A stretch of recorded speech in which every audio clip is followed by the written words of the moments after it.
Sajek relative এবারে সিরিজে থাকছে বাড়ি থেকে কিভাবে খাগড়াছড়ি পর্যন্ত আসলাম এবং কত টাকা খরচ হলো, কিভাবে গেলাম, এই নিয়ে আমাদের আজকের ভিডিও। তো দেখতে থাকুন পুরো ভিডিও। সম্পূর্ণ ভিডিওর মাঝে জানাবো যে আমাদের কত টাকা খরচ, কত টাকা কিভাবে কি গেলাম, সমস্ত কিছু জানাবো, কোন হোটেলে থাকলাম, সবকিছুই জানাবো আমরা আজকের এই ভিডিওতে। হ্যালো এভরিওয়ান, কেমন আছেন সবাই? সবাইকে আমার সালাম, আসসালামু আলাইকুম। আমি মোহাম্মদ ট্রাভেলার আলামিন। আমরা কয়েকদিন হলে ভাবছি একটা ট্যুর দেব। কয়েকদিন ভাবার পরে আমরা বন্ধু বান্ধব মিলে একসাথে কথা বলে প্রোগ্রাম ফেলালাম সাজেকের উদ্দেশ্যে। সো সেই মোতাবেক আজকে সকালবেলা বের হয়ে পড়লাম। আমি মোহাম্মদ আলামিন, আমার সাথে আছে টুটুল ভাঙ্গি, তার সাথে আছে খালেক আর গাড়িতে আছে রায়হান বাবু, তার সহযোগী আছে পিয়াল, আরেক গাড়িতে আছে মোহাম্মদ রাসেল রানা, তার সহযোগী আছে শরণ। মোট আমরা 4টে গাড়ি রওনা হয়েছি সাজেকের উদ্দেশ্যে। আমরা বাসা থেকে বের হয়েছি ভোর 7টায়। এখন আনুমানিক 5টা বাজে। আমরা আর কিছুক্ষণের মধ্যেই পৌঁছে যাব কুমিল্লা শহরে। আমরা হয়তো কুমিল্লা শহরে গিয়ে আধা ঘন্টা রেস্ট নেব, কারণ হচ্ছে অনেক রাস্তা জার্নি হয়েছে, গাড়ির কন্ডিশনও খুব খারাপ, প্লাস আমাদেরও হাত পা ব্যথা হয়ে গেছে। কুমিল্লাতে কিছুক্ষণ রেস্ট নিয়ে ছুটে চললাম আমরা আবার খাগড়াছড়ির উদ্দেশ্যে।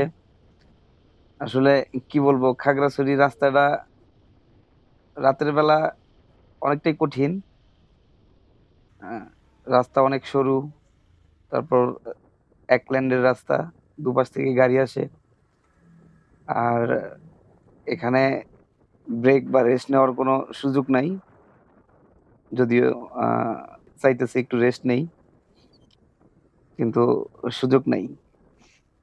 কারণ হচ্ছে এমনিতে পাহাড়ি রাস্তা, অনেক নির্জন, রেস্ট নিলে যে কোনো সময় বিপদ আসতে পারে। পাহাড়ি রাস্তায় যেখানে নির্জন জায়গা দেখবেন, কোনো জায়গায় গাড়ি ব্রেক দিবেন না, যে কোনো সময় বিপদ আসতে পারে। দীর্ঘক্ষণ গাড়ি চালিয়ে আমরা আর কিছুক্ষণের মধ্যেই হয়তো ঢুকে যাব খাগড়াছড়ি বাস স্ট্যান্ডে। আর আমাদের ধারণা হয়তো খাগড়াছড়ি বাস স্ট্যান্ডে গিয়ে আমরা খাবার কমপ্লিট করব। দেখতে দেখতেই এসে গেলাম খাগড়াছড়ি বাস স্ট্যান্ড, এবং আমরা ইতিমধ্যেই হাত মুখ ধুয়ে যার যার মতো খাবার খাওয়া শুরু করে দিয়েছি। খাবার কমপ্লিট করে আমরা চলে যাব থাকার জন্য কোনো এক হোটেল খোঁজার উদ্দেশ্যে। ইতিমধ্যেই আমরা পৌঁছে গেছি হোটেলে। সেখানে হোটেলওয়ালাদের সাথে আমরা কথোপকথন শেষ করে আমাদের হোটেলের রেটটা মিটিয়ে নিলাম। হোটেল নিতে কিন্তু অবশ্যই এনআইডি কার্ড সাথে নিয়ে আসতে হবে। হোটেলের বুকিং এর কাজ শেষ করে চলে আসলাম আমরা স্ব রুমে। এই তো আমাদের রুম, দেখতে পাচ্ছেন আপনারা।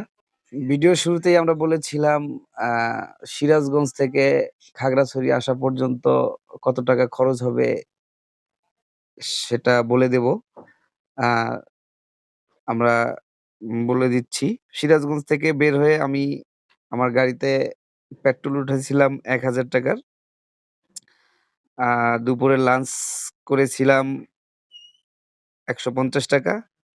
আর আমি রাতের খাবার কমপ্লিট করছি এখানে। খাবার যদিও মান ভালো, তারপরেও সস্তা, ১৮০ টাকা। টোটাল আমাদের খরচ হয়েছে খাগড়াছড়ি পর্যন্ত ১৩৩০ টাকা। এইখানে আপনাদের রুম অ্যাডজাস্ট, যেটা রুম ভাড়া জনপ্রতি পড়েছিল আমাদের ২৫০ টাকা। টোটাল খাগড়াছড়ি পর্যন্ত জনপ্রতি খরচ হচ্ছে ১৫৮০ টাকা। আমাদের পরবর্তী ভিডিও পাবেন Khagrachari to Sajek valley 0 point.